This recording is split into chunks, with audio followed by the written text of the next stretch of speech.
Yes, you're watching TVC News Breakfast. Now, poverty is widespread in Nigeria despite decades of high oil revenues.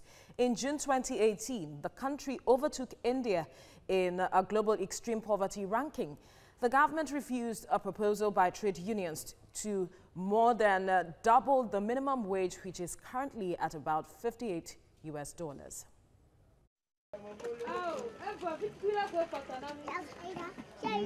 28-year-old Jasola Taiwo has been selling street food in a neighborhood in Lagos, Nigeria for the past 3 years. But says she still lives from hand to mouth.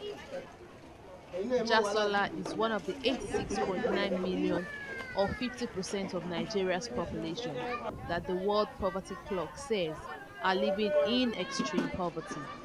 Jasola and her husband, a bus driver, have 3 children.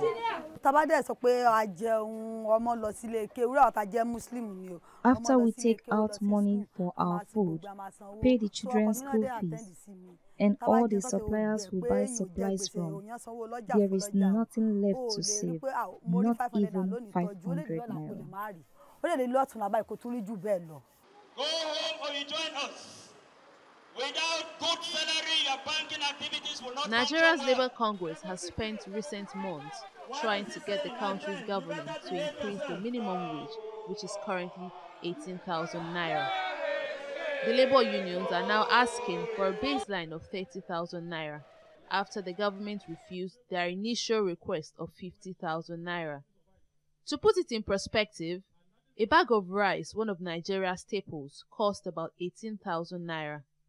A Nigerian senator caused an outcry when he revealed last year that some lawmakers receive about 37,500 US each month to spend on personal expenses. 35-year-old Awuna Godwin lives in the capital Abuja and has worked with the civil service for about 8 years. He says he currently takes home more than the minimum, but he can't afford to properly stock his ladder. Considering the plight of states, of workers in the country, especially the local government staff, state government staff, it should not be a thing of debate over this increment. We expect the government to push up and bring up a tangible increment. Analysts say poverty in Africa is increasingly concentrated in a few countries,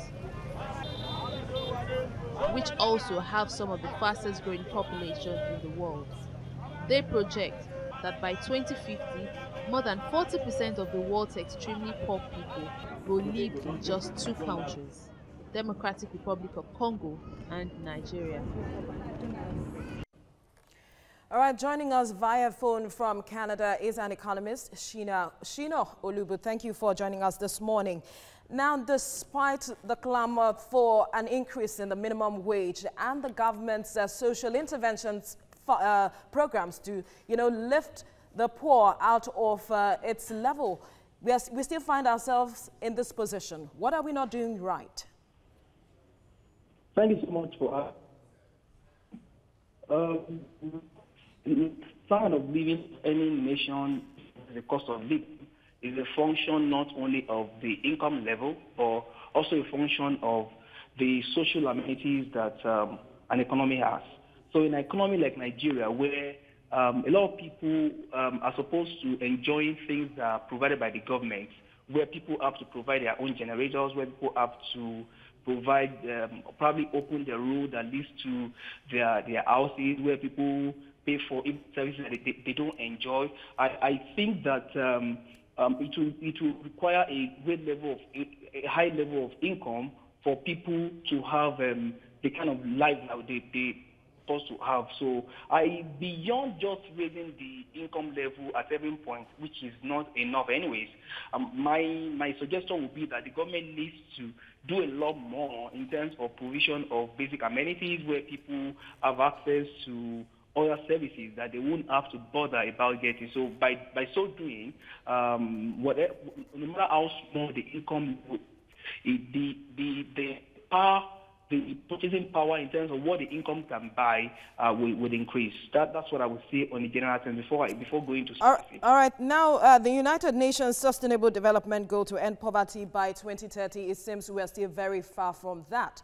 You've talked about what the government should do, but then how do we, quickly catch up with this, seeing that about 50% of the population finds itself living below the poverty line? What policies must the government put in place?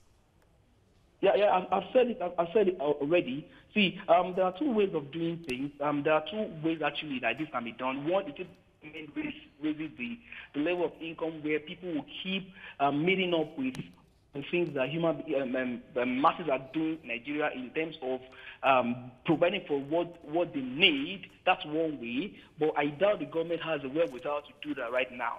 I think the shortest way, if you want, because there are key things that if you want to measure the HDI of any economy, that's Human Development Index, you look at provision of basic needs, you look at shelter, you look at health, you look at education and what have you. So one way of dealing with that is to do like a mass production of all of these basic needs, so that each of the citizens can plug into all of these needs.